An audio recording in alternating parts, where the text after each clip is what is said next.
Fala rapaziada, beleza? Professor Herbert aqui mais uma vez. Vamos começar agora a falar sobre o reino vegetal, beleza? Nessa primeira parte aqui, eu vou falar sobre as características gerais do reino vegetal, tá? E a gente vai falar também sobre os dois primeiros grupos de vegetais, que são as briófitas e as pteridófitas. Então vamos começar, vamos trabalhar, beleza? Para a gente classificar um cara como vegetal, ele tem que ser um ser vivo autótrofo, pluricelular, mas ele tem que ter tecidos diferenciados, beleza? Se você pegar uma alga, por exemplo, né, uma alga pluricelular, ela não é classificada como um vegetal, ela é um protista, porque ela não tem tecidos. Todas as células do corpo de uma alga são idênticas, né? Então ela tem o corpo formado por um talo, tranquilo?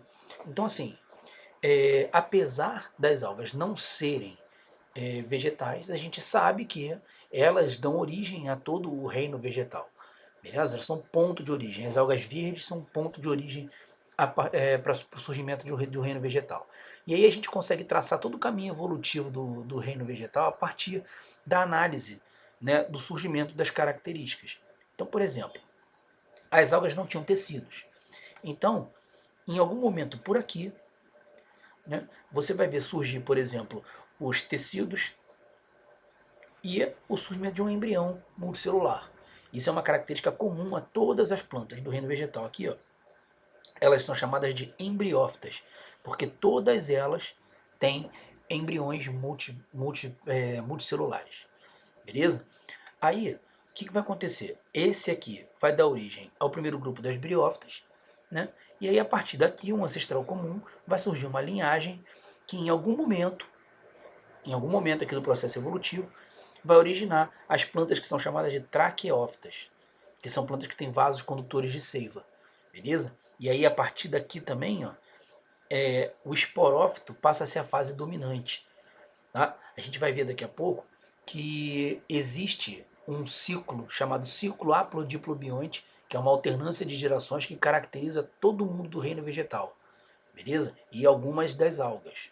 Então, essas algas que deram origem ao grupo dos reinos vegetais já tinham esse ciclo haplodiplobionte como característico delas, e ele se propagou para todo mundo aqui, beleza? E aí no ciclo haplodiplobionte a gente tem uma fase que é o gametófito e outra que é o esporófito, né? Nos musgos, nas briófitas, a fase de gametófito é a fase duradoura e o esporófito é a fase efêmera. A partir das briófitas, o esporófito passa a ser a fase dominante, a fase duradoura. A planta que você vê aqui é o esporófito.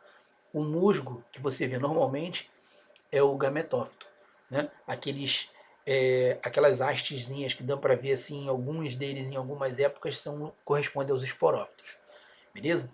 Bom, aí assim como aconteceu ali, né, você tem uma linhagem que dá origem às pteridófitas atuais e uma outra linhagem que vai dar origem a essas plantas aqui, as duas, gimnospermas e angiospermas, né? Então, em algum momento por aqui, vai ter que surgir semente, né? As plantas passam a ser espermatófitas, tranquilo? Espermato significa semente, e fito, planta, tá? Então, espermatófita é a planta que tem semente. E elas são também fanerógamas, porque esses dois tipos de plantas aqui têm flores, né?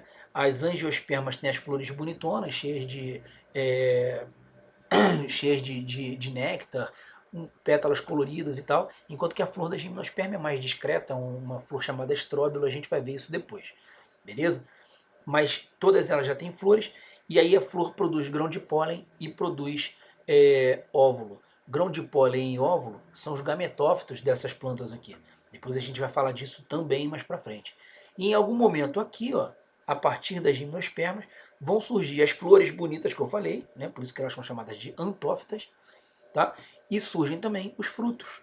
As angiospermas são plantas que têm sementes, esperma, dentro de uma caixa. Anjo é urna, caixa, enquanto que gímino é nua. Então quer dizer, a gimnosperma é a planta que tem semente nua, não tem fruto. Tá? A angiosperma tem fruto. Bom, aí vamos começar agora o ciclo que eu tinha falado, né? A planta ela apresenta duas fases, beleza? Então aqui o esporófito, ele sempre vai ser diploide, e aí por meiose ele forma esporos.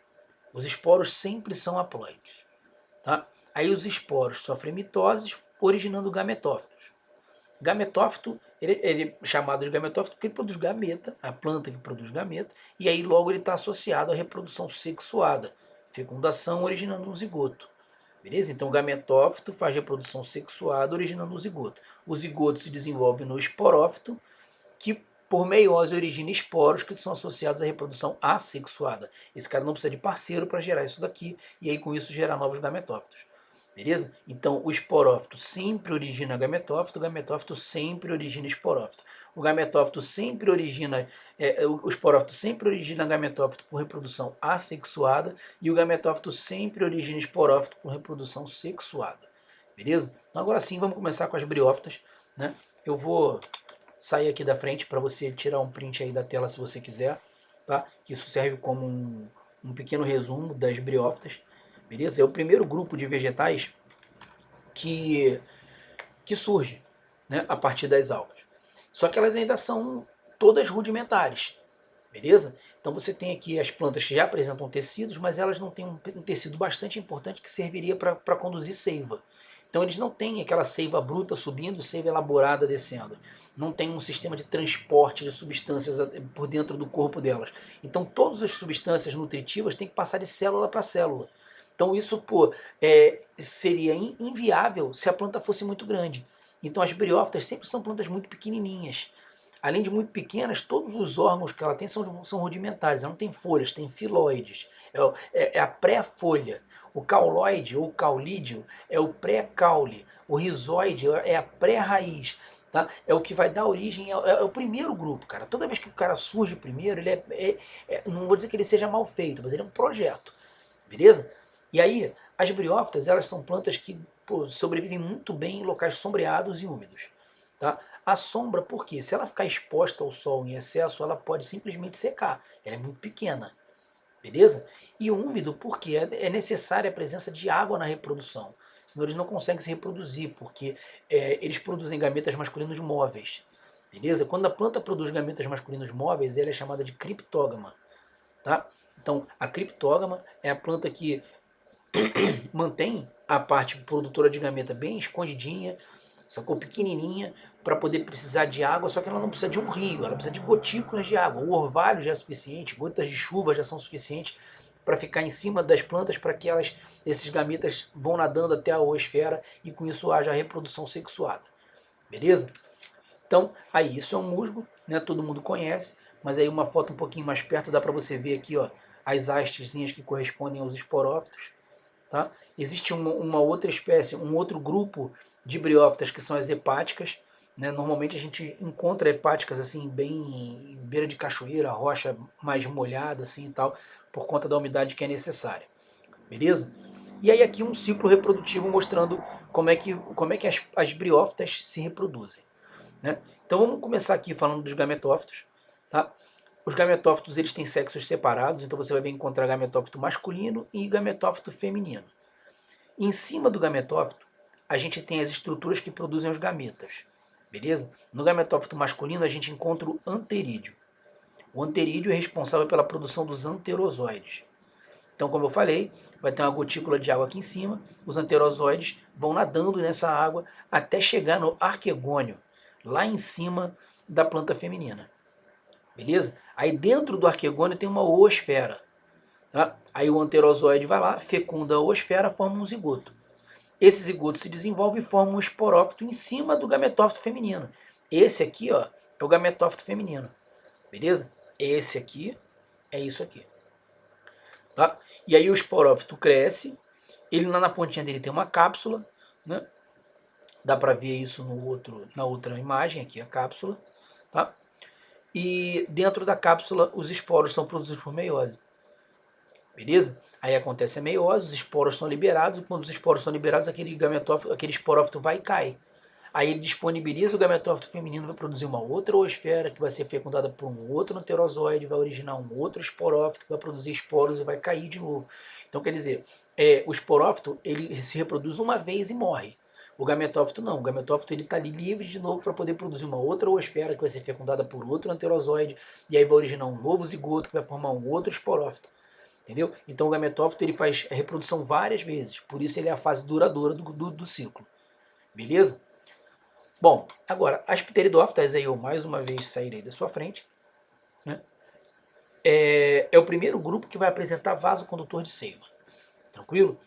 Quando ele tem vaso condutor de seiva, a distribuição de nutrientes é muito melhor por dentro do corpo do vegetal. E com isso, pô, você permite o crescimento da planta, muito mais eficiente, beleza? E aí você vai encontrar pteridófitas que ultrapassam 5 metros de altura. Daqui a pouco eu vou botar uma foto e você vai ver, tá? Quando ela cresce mais, a distribuição dos esporos é mais favorecida. Porque, volta aqui no ciclo da... Perdão. No ciclo da briófita. Olha aqui. Quando ele libera os esporos, cada esporo dá origem a um gametófito. Então, se esses esporos forem levados pelo vento, cada um deles vai originar um gametófito. Como a briófita é pequenininha, esses esporos nunca são liberados para muito longe, né? Porque aquele esporófito ele vai funcionar como se fosse uma anteninha, balança ali, os esporos caem em volta. Então vão originar sempre gametófitos próximos uns dos outros. Por isso que ela acaba crescendo, né, daquele jeito bonito. Aqui, um do ladinho do outro. Tá? Aí, as pteridófitas elas já têm muito mais facilidade para poder se espalhar pelo meio. Por quê? A planta que você está vendo é o esporófito. E aí quando a samambaia, por exemplo, balança com o vento, ela vai espalhar esporo para todo quanto é lado. E aí esses esporos vão se espalhar e vão dar origem a gametófitos. Só que esses gametófitos que ele forma são hermafroditas. E aí aquele esporo que cair lá vai dar origem a um gametófito que, pô, se ele fosse ou só macho ou só fêmea, ele teria que cair perto de um outro de sexo diferente para que houvesse a reprodução. Então, quando ele é hermafrodita, ele garante a existência da reprodução sexuada de qualquer maneira. Então ele se autofecunda e origina um novo esporófito. Tá? A gente vai ver o ciclo dali um pouquinho mais para frente. Só que assim como as briófitas, as pteridófitas elas são também plantas criptógamas. Elas também precisam de água para se reproduzir. Então, apesar de elas já crescerem mais, serem mais resistentes à desidratação, elas ainda precisam de água para se reproduzir, então elas também precisam de ambiente úmido, tá? Apesar de poder ficar um pouquinho mais no sol, beleza? Então a samambaia é o clássico dos clássicos, né, das pteridófitas, tipo toda avó tem uma em casa, e aí você nota que atrás ou embaixo da folha, normalmente você vê esses pontinhos aqui de cor marrom, que são chamados de soros. Um soro é um conjunto de cápsulazinhas produtoras de esporos. É um conjunto de esporângios. Tá? Então você nota que cada folha da samambaia pode produzir muitos esporos. Beleza? Um outro exemplo de pteridófita também são as avencas. Ó. São comuns também, às vezes, em jardins assim e tal. E aqui, como eu disse, o feto arborescente ou broto arborescente. Essa planta aqui é o xaxim, por exemplo. Tá? Antigamente, as pessoas cortavam essa árvore aqui, porque por dentro o caule dela é bem fibroso. Né? E aí cortavam essa árvore para ela servir de suporte para samambaias, principalmente. Né? Aí foi proibido porque essa árvore, essa planta quase entrou em extinção. Tá? Então hoje a gente já tem ela começando a se proliferar de novo, principalmente na área de Mata Atlântica. Tá? Mas é bem rara. É bem rara. Hoje ela é bem rara, mas está se recuperando. Tá? E aí o ciclo das pteridófitas. Ó, aqui a folha, né, que a gente chama de fronde. Nessa folha a gente encontra os soros. Tá? E os soros vão produzir esporos. Na verdade, cada soro tem vários esporângios, onde você vai ter produção de esporos por meiose. E aí quando você tem a produção de esporos, os esporos vão ser levados pelo vento e cada esporo dá origem a um gametófito, que a gente chama de protalo. Beleza? Protalo ou prótalo. E ele é um gametófito hermafrodita. Ele tem tanto o anterídeo quanto o arquegônio. Aí o anterídeo produz os anterozoides, aí de novo ele vai nadando até a oosfera que está lá dentro do arquegônio, vai formar o zigoto, esse zigoto se desenvolve formando um esporófito. Tá? Então você já deve ter visto assim algumas vezes, tipo no meio das samambaias, assim, uma estrutura que tem uma paradinha enrolada na ponta, parece o cajado do Papai Noel, aquele é chamado de báculo. Tá? É um esporófitozinho em crescimento. Beleza, galera? Então depois a gente volta para poder falar sobre os dois outros grupos de vegetais, que são os gimnospermas e as angiospermas. Tranquilo? Valeu, rapaziada.